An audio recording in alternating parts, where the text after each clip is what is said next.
Good afternoon, everybody. Welcome to another episode of Cryptid Cartoons with Dirty Filth. Normally, I'm here Saturdays, except this weekend there was some technical difficulties on Saturdays. So I decided I was going to do it on Sunday. So here we are on Sunday, Canadian Thanksgiving Sunday. So I just want to say hi to Kitty Caddywhack and Magnus Cedric Fist. I hope you're all having a wonderful Saturday, all the way from Sweden. Hi. It's probably relatively early or late there, I'm guessing. I'm not sure. So I'm going to do another Halloween cartoon. This one's going to be the goblin carving up his pumpkin with his pal, the Sasquatch.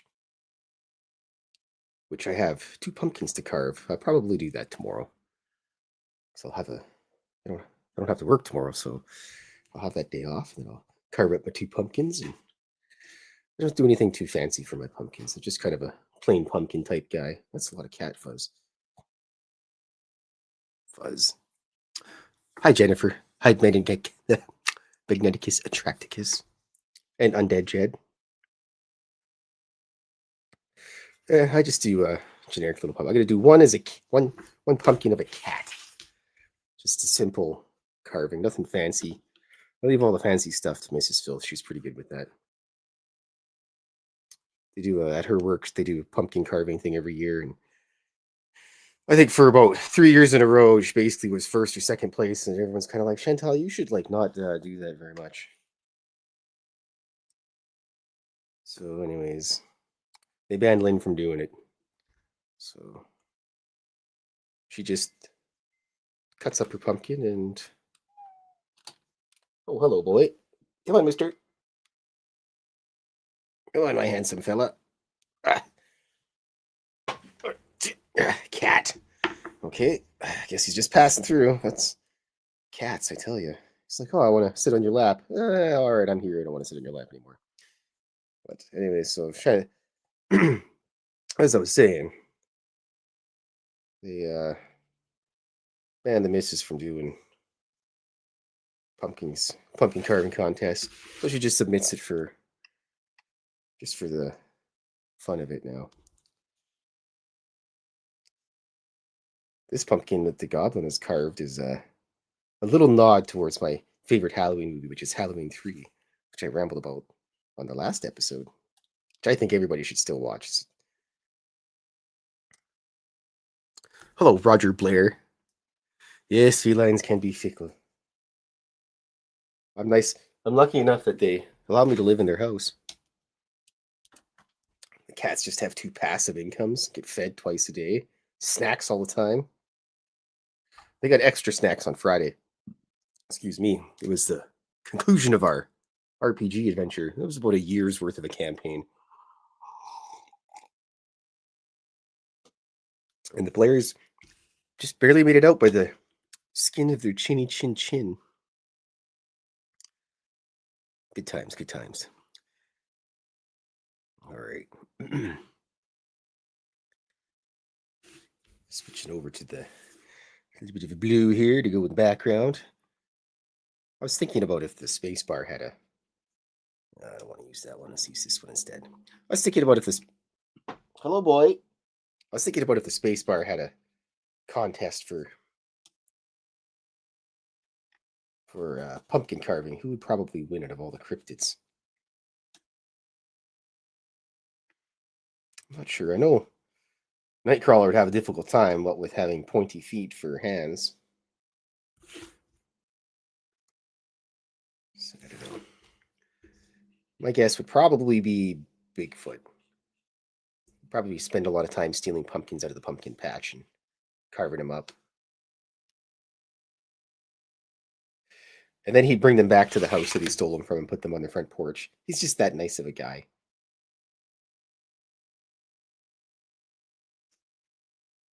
I'm excited for Halloween this year because it's on a Friday. Definitely going to have to go hang out with my cousin and the kiddos over there. Way in LA. Probably carve a pumpkin with them. Of course, we'll have to check the candy for poison. That's very important.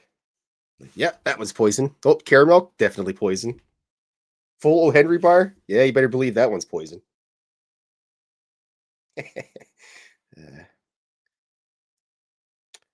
Ooh, actually, next Saturday too. My pal's having a Halloween shindig, which is always fun. She always puts on a good Halloween shindig. And her husband runs the DJ booth, and everybody gets to go dance around in their spooky costumes like a bunch of dorks. I was actually thinking about doing. If anybody's ever played the Final Fantasy series, there's a. You know what? I can't even remember the name of the monster now. Give me 1 second here. But there's a monster, and he's got a green suit on. And it should be fairly easy to do. He's got a green suit, like a trench coat type thing. And bloody hells, what the heck is he called again? I think they're the pugs or something like that. Anyways, yeah, it's the pugs. Basically, it looks like a guy with a green, like trench coat type of thing. He's got like a blue head, big yellow eyes, and he carries around a trowel and a lantern. And he does like a step mine damaging ability. He does a ridiculous amount of damage. Anyways, I was thinking about doing that. I have a Mothman costume that I wear. But other than that, I'm not sure. Do the cats like to smell the pumpkins? Jennifer is asking. Actually, to tell you the truth, the gremlin he really enjoys his pumpkin. When I carve the pumpkins, I give him some of the pumpkin guts. And according to the missus, pumpkin guts are okay for cats to eat. So I trust her word over. So as I'm carving the pumpkin, he just sits there patiently, and I give him a little chunk. Carve some more, give him a little chunk. Gets to eat all the guts. That little gremlin, I tell you.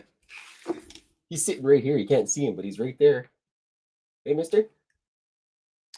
They were outside a little while before the show here. And of course, I had to go take out the gargoyle because he was picking on one of the other cats in the neighborhood. Well, there's two of them that he picks on, Billy and Jimmy. He was picking on them. So I had to go out there, and there's Billy and Jimmy hiding in the corner in my gargoyle, all puff tail hissing at him. Yeah. It's funny, the guy that owns the cats. I don't think he realizes when I call his. Every time I see his cats, like, oh, look, it's Bimmy and Jimmy. He's like, it's Billy and Jimmy. So he doesn't get the Double Dragon reference, but he is a older fella, so that's all right. Oh man, you know what, Sir Bothwell? They like turkey and they like pizza, and the gremlin's just a pig. Hello, Justice Truth Seeker. He's so they go to the missus and bug her for cat food or for snacks and everything. She never gives them snacks, but she usually loses the battle against them not getting any food because let's be honest, both of them doing cat things, sneaking around, pestering her, and she's trying to fend off one, and then the gremlin comes in and the gargoyle's there, and it's just a mess, and I just get to eat my turkey all fine and dandy. And she's gonna suffer and deal with cats. Love you, sweetheart, but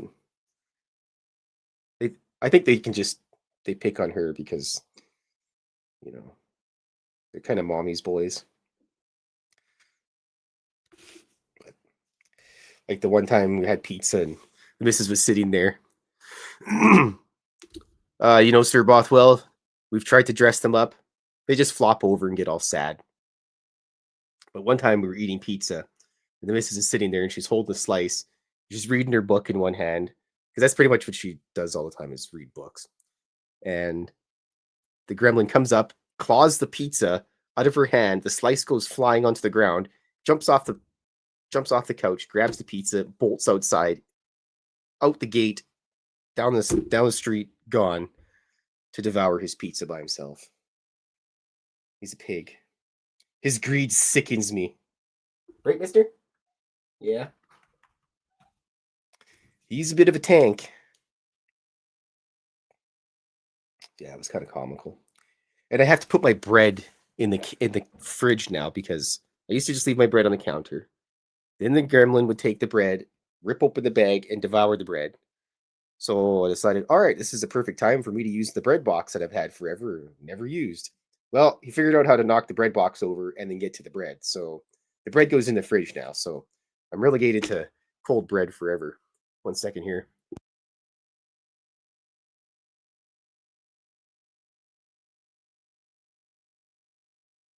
Whew, that was a massive sneeze. Sir Bothwell wonders, what is the best local spot for pizza here? Well, my personal favorite place in all of Edmonton is Tony's Pizza Palace, except that's way over by the stadium, which is way on the other side of town on the east end. So probably my next favorite would be Roadrunner Pizza, because Roadrunner has just been a staple in the West End forever. And probably third place would be Franco's, which is close to my house. But Franco's is the rowdy bar that every time you go there, somebody wants to get in a fight with you. And it's either like drunk bikers, drunk Indians, or crazy drunk white broads there. So those are your choices.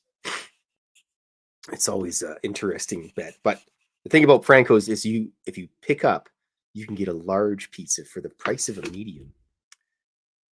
So that always works out nice. Actually, the last time I went there, it was around Halloween last year, actually, now that I think about it. My friend Barb and I went there, and I don't know what it is, but Gene makes a pretty good Jack and Coke. So I don't know what it is. It's just as simple. It's like 2 ingredients. Maybe it's the ice he uses. Maybe it's like the small straw that allows just enough air in. Oh, excuse me. Holy, what a slob. But yeah, I just don't know what it is. Maybe he sprinkles like cocaine or something into it. Who knows? But we were there, and Barb left, and I was just finishing my bevy, and I'm about to leave, and this guy's like, "We're gonna go outside and have a talk." I'm like, "What?" He's like, "We're gonna go out and talk." I'm like, "Yeah, no, sorry, buddy." He's like, "No, we're going outside." I was like, "Yeah, not happening, Clint." So, anyways, he proceeds to tell me that he's gonna wait for me at the door. So I paid my bill and I just walked out the back door and went home. And I always joke that guy's still waiting there to this day. You know, it was a year ago, and he probably would have starved to death or dehydrated and shriveled up into a. Yeah. Anyways, yeah, good old Franco's.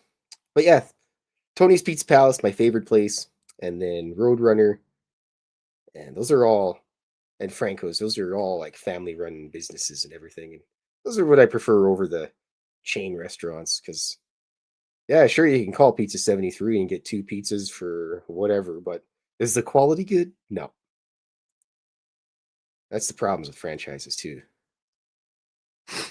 Let's see here. I bet J. True's Keeker says, I bet the cats would like pumpkin pie, although I don't suggest. I would agree. They don't need any pie. Sir Bothwell, is shawarma big in Edmonton as it is here in Ontario? I swear every corner there's either a chain restaurant or a local shawarma spot here. Well, yes. Well, shawarma and donairs mostly, because there's a lot of Lebanese and um, like Turks in Edmonton. Pretty much the entire North End is all Lebanese people. I lived there for all my high school years, but yeah, lots of donair places, and it's all there's not very many like like you got like Osmos or whatever, or Opa and stuff, but that doesn't really count because it's not even like you got like Mexican guys working at the Greek store, so it doesn't really count. So you got to go to Richard's Donair, or you got to go to there's a Captain Shawarma by my mom's. Firehouse is pretty good. Everybody's all, well, I'm not going to have turkey now. I'm going to get a donair for supper. Excuse me. Let's get a. There we are. I bet you cats would like sushi. But yeah, I'm a pretty big shawarma guy myself. The place there's a place kind of by my house. It's called the Donair Guys, and it used to be called Chomps, and it was run by this old Afghan guy. Of course, his name is Mohammed. Nobody would have ever suspected that. But it's right beside there's a little Russian grocery store by my house, and I would often go there for all my vegetables and junk. And I try all the weird Polish candies and everything. I can't read Cyrillic or Polish or anything, but I like to try all the stuff there, and I get to terribly practice my hellos and thank yous in Russian, and yeah, they probably at least appreciate it. But the guy that worked there, he'd get all his vegetables and junk from it's called the European market, and he'd usually get all his vegetables and junk from there for his salads and chibreki bread and everything. And anyways, he was really neat because I was talking to him one day, and I was at the reason I mentioned the European market is because I seen this book on the bookshelf, and it was a guy with a sword and a whole bunch of skeletons. I can't even read what it says, and it just said sold because it's got skeletons on it. So I went next door and I asked the guy if he could read the words. He said, "Yeah, I believe it was called the Five Rings or something. It's apparently a relatively popular book series in Eastern Europe." And yeah, so I asked him about that, but it's pretty neat. He grew up in Afghanistan, and in the early '80s he moved to Kazakhstan. Then he lived in Russia. Then he lived in Germany. Then he moved to New York, and then he finally moved to Edmonton. Yeah, that guy's well traveled. He was a really good guy. He sold the original restaurant, and now it's the Donair guys, which it's pretty much the same, but it's not really the same. It doesn't have the love of like one guy doing everything, and you'd half expect him to be smoking a ciggy while he's doing it. We've uh well, Firehouse Subs is one thing, but oh, I meant to say Fire Zone. Fire Zone is a place kind of close to me there, Mike Bothwell, Sir Mike Bothwell, and they actually have really good pizza. They're one of the few places that do like Donair's burgers, pizza, and everything, and it's all really good. But I like Roadrunner the most out of all the like easy to get to places. Second here. Because they just like I said, they've been a staple in the West End forever. And they also I haven't been to the actual store for a while, but they used to have pinball machines in there. That was beside Thorncliffe School. Or was it Hillcrest? I can't remember. What's a Donair? Well, it's like it's the stick meat on a stick. They shave it down. It's got lettuce, onion, tomatoes. They put sweet sauce on it, which I don't know why you want sweet sauce on it. I always prefer to get a garlic sauce or tzatziki if possible. You gotta cover up Sasquatch's eyes here. Actually, I haven't had one of those for a long time. I had pizza on Friday because all the nerds came over, so we stopped at Costco and grabbed some Costco pizza. Oh, look at that! It's nice and bright. Holy. Sure, every time I draw cartoons, it gets all nice and bright outside. That's all right. I'm okay with that. But yes.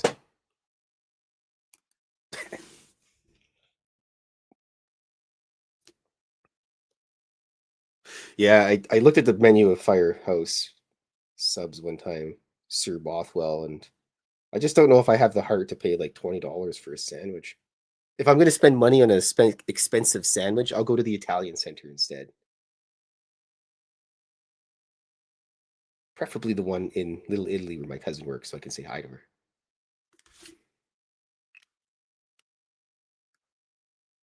Yeah, well, you know what, Justice Truth Seeker, what they got in Vancouver that I missed the most? Fresh slice and megabyte pizza. Actually, the place that I missed the most in Vancouver doesn't exist anymore, but it was called Kingston 11, and it was a Jamaican restaurant. And the other place that I really miss, two other places actually that I really miss from Vancouver was the Neighborhood Noodle House, which was on Lonsdale at the top of the hill. And then also there's a place at the sea bus on the north side on the North Shore called Val's Pizza. It's just like a little old lady and her husband that run it. And every time I'd get off the sea bus, I'd always stop there.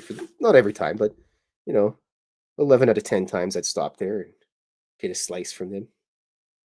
They were just really nice. It turned out that their son lives in Edmonton as well. But I just like the mom and pop places. Those are the best. Especially they get the pizzas from places like that. Because if you get a ground beef or something like beef and onion or something, it always seems like they chop the beef up really fine. And then you go to chain restaurants and you order beef on your pizza, and it's just like chunks of beef, and it's just not the same. And then it's better to give money to. And you know what?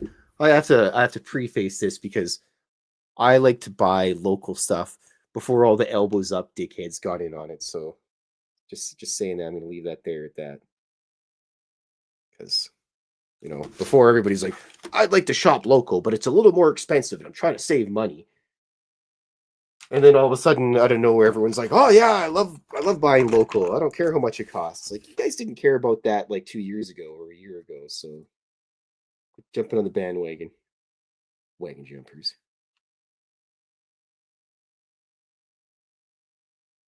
Look at that little pumpkin.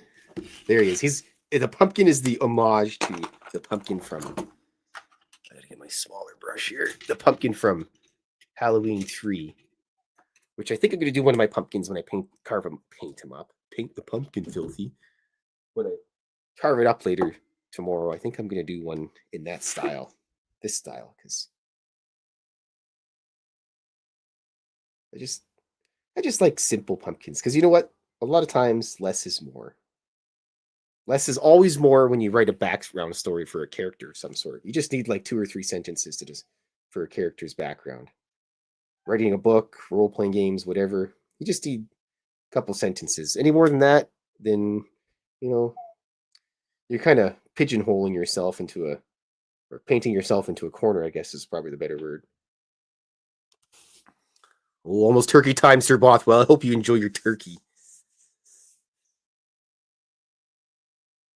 Yeah, you gotta love those little Italian families and everything and run pizza joints. How about you go to New York and try that Crispy's pizza one day? You're like right over there, Sir Bothwell. Better go get that laundry out there, kitty cattywhack. Hello, boy. Had to beat up that Grimloid. Actually, speaking of Italians, my on my dad's side, on my my grandpa's side, on my dad's side of the family. They were originally from a place in central Italy called Gallo Matese. I did some research on it. It was pretty interesting. It's kind of close to Genoa. Probably said that wrong, but I only knew that because when my grandfather died, my pops gave me a bunch of notes and letters and everything, and I was able to do some research about that. It's always interesting to see where your ancestors were from. Hopefully, all of them are proud of me. Excuse me. 1 second, I gotta get some water in me. Throat's drying up. It's your fault, cat. I mean, my cats, not you, kitty cattywhack.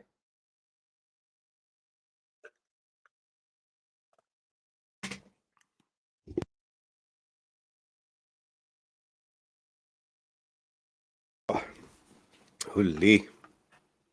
Blah, blah, blah, in a way. It really dries out the old Trotenheimer.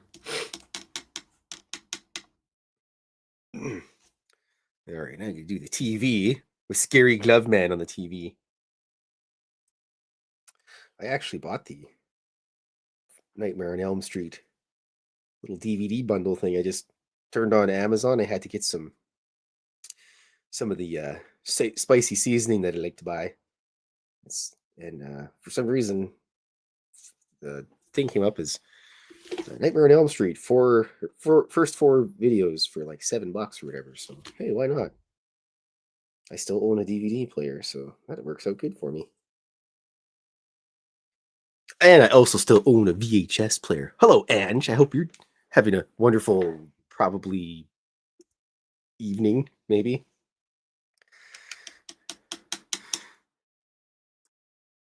Mike Bothwell's asking me, have I watched Rob Zombie's Lords of Salem yet?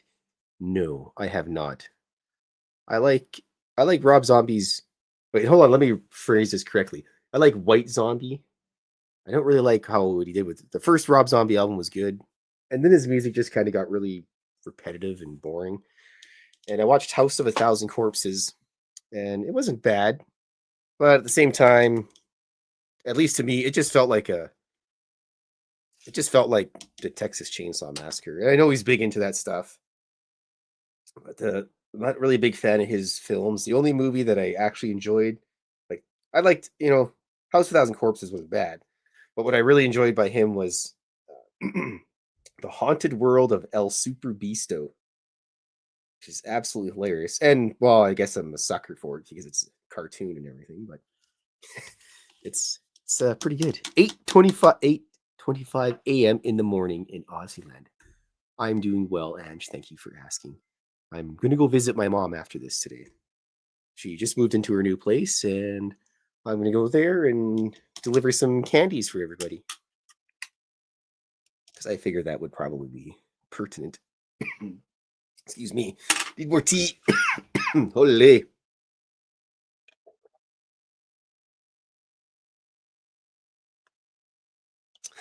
I have this ginger stuff that uh, it's like a sprinkly, powdery stuff you put in tea, and holy crap, it's really gingery.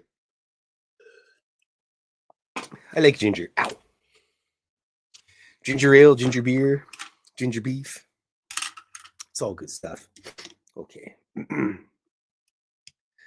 Scary Glove Man is my interpretation of Friday the 13th, which, if I write Scary Glove Man, possibly can't be sued at all. Hopefully. Anybody can wear a gardening glove.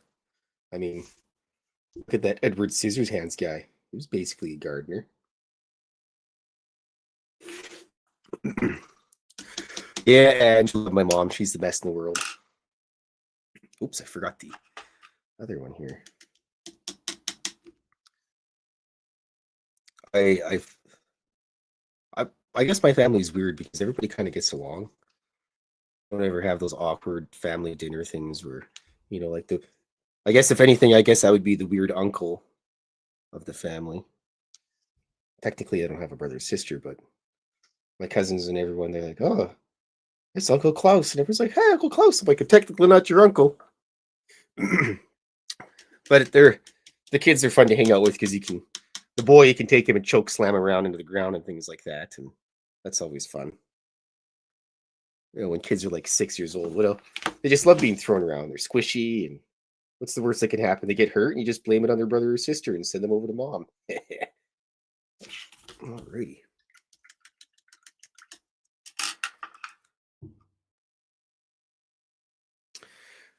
Where did I put my pens? I have a conundrum. Wait a second. I'll just use the new ones. I don't want to use my new ones. I already have previously used ones, but I guess that's what we're gonna have to go with. All right, we're good to go here, everybody. Let's switch that guy out there. Hello, Mr. Gremlin. Oh, hello, Mr. Gargoyle as well. They get two cats. Oh, they're probably going to start a battle underneath my feet here in no time. That's never fun. Cats are out of control, I tell you. I did another. I gotta show you my other one I did here. This is my first Halloween drawing that I did. And I'm going to do a couple I do one every week, I guess. That'd probably work out pretty good. And then what I do is I just photocopy them. And then, hello, Paul Demon, sorry. I apologize. I probably need glasses. So I always do these and I print out a whole bunch on paper. And then I go to the dollar store and I get little ghosty bags and everything. And oops. Nobody will notice. And then I hand out Halloween candies to all my pals. Usually I do this on Saturday and then I go for chicken wings after. But I did stop by the local watering hole yesterday and handed out some snacks to everybody. And then some lady that I just met was asking if I could do a portrait of her family in my cartoon style. And so apparently I'm going to do a portrait for some lady that owns a big fancy restaurant in Edmonton. I didn't realize that she owned a fancy restaurant, and I don't really care. It's just, generally, as much as I don't like people, I'm still nice to them when I first meet them. And everyone's like, wow, so and so. I can't remember the lady's name. I can't remember. I think it was Vivian. Anyways, they're like, "Wow, Klaus, did you know that she's the owner of?" I can't remember the name of the bar or grill or whatever. I'm like, "No, I didn't know." Like it's supposed to matter if you own anything or if you're fancy. Like when I went to the Vegas party and I was sitting there shooting the breeze with Sean Cahill and I didn't even know who he was. And about an hour later, I'm like, you know what? I apologize. I never asked your name. He goes, "Oh, I'm Sean Cahill." "Oh, sorry about that." He goes, "No, it's fine." I think he just appreciated I didn't make a big deal out of it. But then again, just kind of everyone's kind of got a blank slate to start off. And, you know, I think the only person I'd ever fanboy over seeing in real life would be probably Milo Manara. I'd be all giddy to have to get an autograph of some sort. Uh-oh. Internet. Going weird. What's going on? Stupid internet. It's that damn metric internet, I tells you.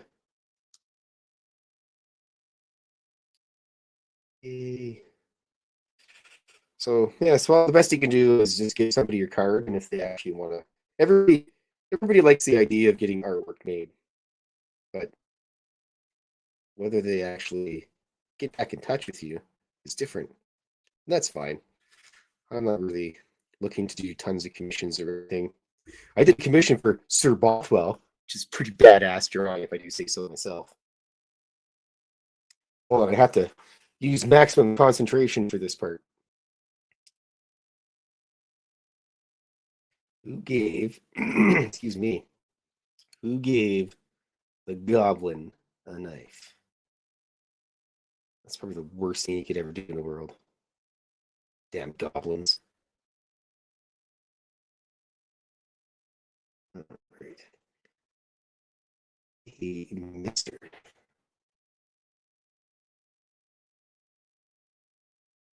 There. There. Very little of lettering to do left for the rest of this.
Oh well, that was Langenheimer.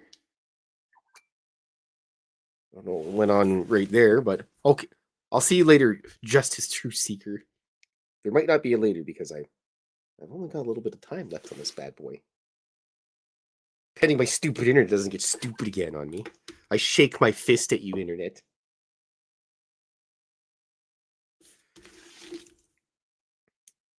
Bummer. Well, it's just par for the course because where I live, the internet around here is really terrible. They claim to have put in some fiber optics and they came and dug up a bunch of stuff, and I don't know if that works actually any better or not, but doesn't seem to have any difference here, so that's all right. Hopefully next year I'll move to a new place, but have a get myself a house with a 12-foot fence and yeah, 12-foot wrought iron fence so all my hellhounds and things can prowl my neighborhood or my yard. I apologize for the wonkiness there, folks. There's not much I can do with my cheap internet from Edmonton. Thanks, Telus and or Shaw. I just think Telus, Shaw, and Rogers are probably all the same company. And then when you get sick of one, you go to the other one, and they treat you all nice, and they treat you like crap, and then you go to the other one, and you just keep going back and forth, and you're just laughing all the way to the bank. Scary glove man.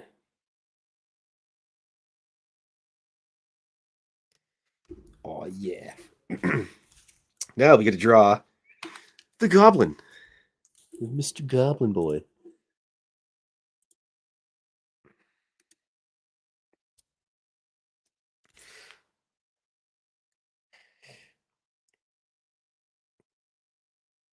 I don't know why we gave the Goblin a knife, but I just figured it would be interesting to give him the knife. I should have gave it to the gnome. It'd be a little more appropriate. But what are you gonna do now? It's too late there, Klausenheimer.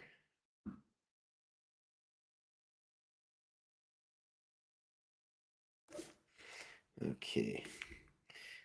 Yeah, I like drawing the Goblin. He's so much fun to draw.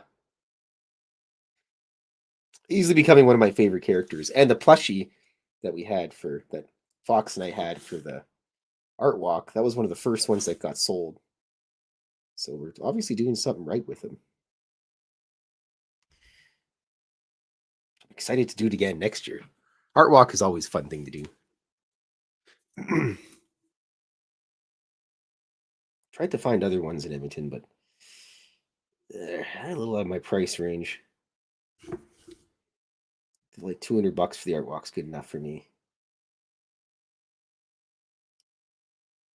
All right. There we go. All right. I also found out that I can go to my old neighborhood. They had it was called Halloween Alley, and apparently it's still a thing. It's basically like Candy Cane Lane, where you go walk down the street and they got all these houses all set up spookily and everything. I tried to explain it to the guy at the Circle K by my house. I'm like, yeah, it's called Halloween Alley. He's like, oh, is that the spooky costume store? I'm like, no, it's literally a place called Halloween Alley. And they also do the Candy Cane Lane there as well. So basically, you go down there and you can walk down the street and check out all the spooky houses and everything that people put together. There's a lot of people go way out of their way with it, and I'm there for that. The more Halloween, the better. But apparently, it's still a thing. I thought they stopped doing it years ago, but found out that they still do it, and I'm happy about it. I forgot to put a little bit of brown for the knife handle. That's right. That's why I got these fancy watercolor pens. You can just snipe her right in there and get it all nice and fancy dancy. Gonna get a swig of my water here, boys.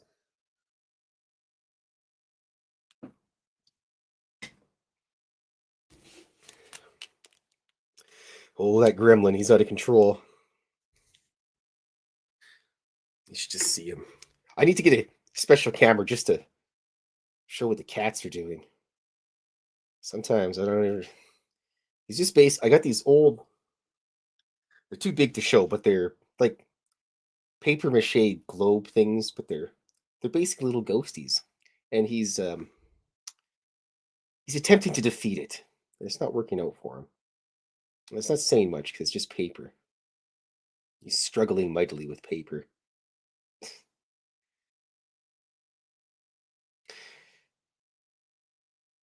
This cartoon is brought to you by Silver Shamrocks. Oh yeah, yes, Silver Sham. Yeah, we need a cat cam.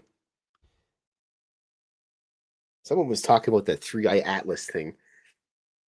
It reminds me of Rendezvous with Rama, which is a Arthur C. Clarke book. Actually, really good. Actually, I bought this book for $6 the other day. It's called Blades in the Dark, and it's about what we're looking at here, like 72 pages. That's awesome. I can't wait to rip through that sucker. I've been slowly becoming a fan of shorter novels and short stories and little anthology things lately. While I like my gigantic Malazan books of the Fallens and things like that, sometimes a little short read's good, just as good as well. Look at old Bigfoot here with his fluffy head and his underbite. Big old underbite teeth hanging out there. He's a good guy. I wonder how much Saskatoon berry pie Bigfoot could eat in one sitting. Probably a lot. Saskatoon. By the way, Saskatoon berry pie is my favorite type of pie out of all the pies in the entire world.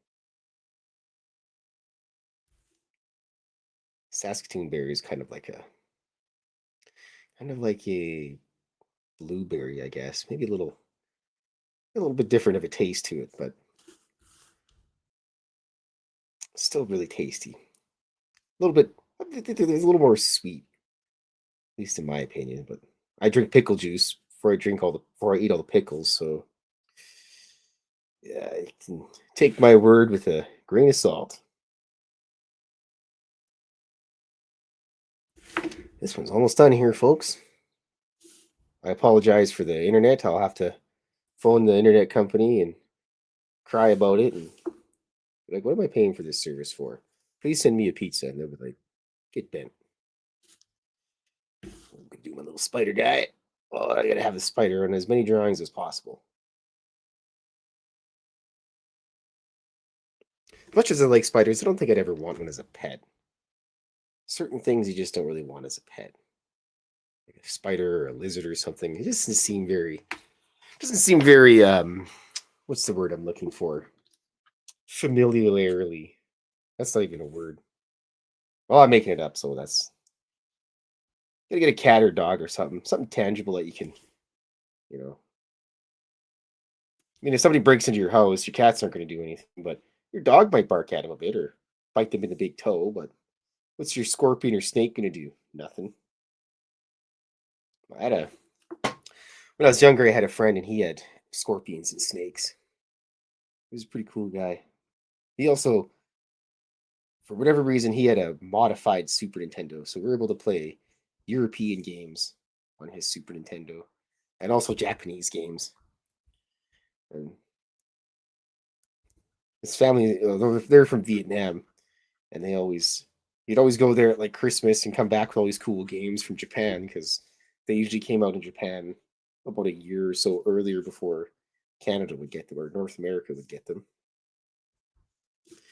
So it was always neat to have a little leg up on everybody else because he'd play some of the games and everybody else didn't have a chance to play them yet. So when you play them, you had a little more experience in them, and you could show off some tricks and junk. Plus, his family was fairly rich, and they'd always buy buy them all the like Game Pro magazines and junk. So we were lucky enough to have all the cheat codes and everything like that before everybody else did, and got to read all the strategy guides on role playing games because that's mostly what we played a lot growing up was role playing games. And I think I like role playing games more than other type of video games because there's a lot of reading involved, and I just like reading. It kind of tells a story, and sure you can play other games and shoot dinosaurs or beat up bad guys or things like that, but I've always liked role playing games. I just like the reading aspect of it. As a matter of fact, I still play my Super Nintendo and my regular Nintendo to this day. I actually played my regular Nintendo yesterday, and I beat the first fiend of Earth, which was the vampire. Oh no, wait, it's the Lich, rather. I apologize. I defeated him in one entire round. Take that, you big jerk. Hello, boy. Your mom's home, mister. Your mom's home. The missus is home, too. Great. She's a cutie pie. Oh, yeah. Sasquatch and his big old stein of beer.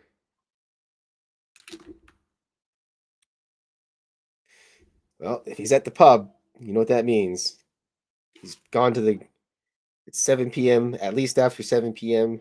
He's already been to the grandma's house, stole the Saskatoon berry pie off her porch, off her windowsill, and he's already eaten it.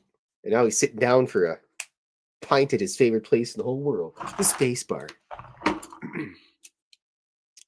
Let's get to put a little bit more detail in here. I'd like to say again, everybody, I appreciate everyone stopping by for 5 minutes, 2 minutes, no minutes. Even if you stop by just to pad the meters for a little bit, that's cool too. I just appreciate drawing stuff. She's ugh, she's still outside gathering up some of her stuff, but I'll tell her you say hi, Ange. She's the best, I tell you. I'm pretty much the luckiest guy in the world, so there's no contest on that at all. Oops.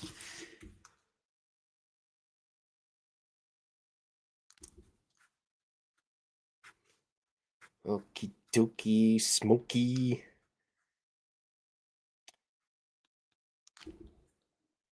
Oh, yeah. So, yes, I appreciate everybody stopping by. And next time, I'll make sure my internet doesn't go all wonky and ruin the entire mood and vibe of the night. Unbelievable. Actually, I need a little more gray up on the TV here because it's not to my satisfaction. If it's going to have my name on it, I want it to be as best as possible. Very particular about that kind of thing. And I think everybody should watch a spooky movie tonight. Perhaps a Friday the 13th. Or maybe Sleepaway Camp. That's always a good one. That's got a weird ending and a half. Holy. Yeah. Watching that when I was,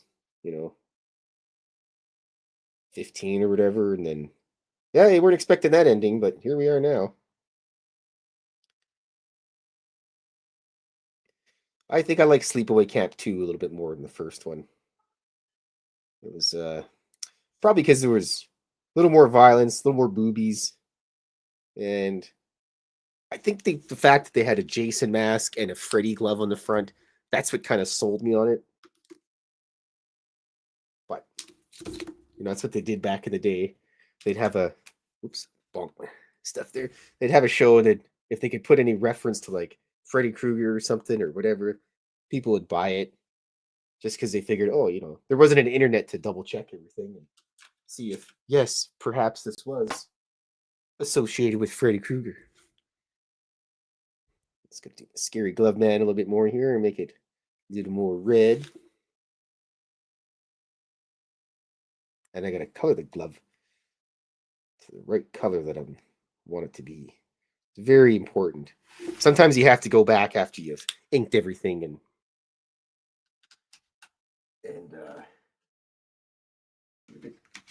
thanks, boy. Cat knocking things over. All right. Sometimes you got to go back and just add a little extra on there. Ooh, it's nice and warm. Okie dokie. Oops. Ooh, it's a little bit too much water. Hopefully it doesn't gum up anything. Should be fine though, folks. It'll be fine. I got it. I got it under control. Ancient Chinese secret right there. Alrighty. Boys. Both of the boys are sitting there watching the TV. And by TV, I mean the outside world. Oh, now I have to sign this bad boy up here. I believe it's the 12th today. October 2025. Put the old signature on there.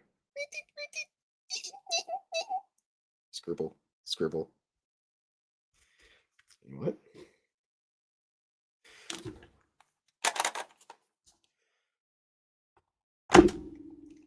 Oh, I love this stamp. This is the greatest thing in the world. This is Happy Halloween number 2.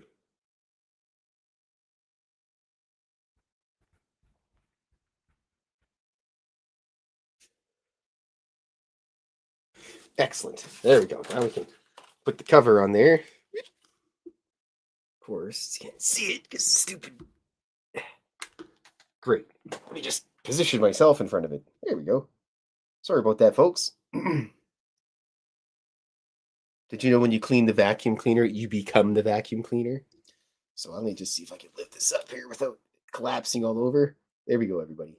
Happy Halloween, part 2. Who gave the goblin a knife? What a terrible, terrible decision. So I just want to say, well, Big Bino, you have a good rest of your day. Everybody else have a good rest of your day. Thank you for hanging out with me and putting up with the internet cratering. You guys have a wonderful Sunday, and I will see you next Saturday for more cartoons. Have a wonderful evening, everyone. Remain dauntless. Tschüss.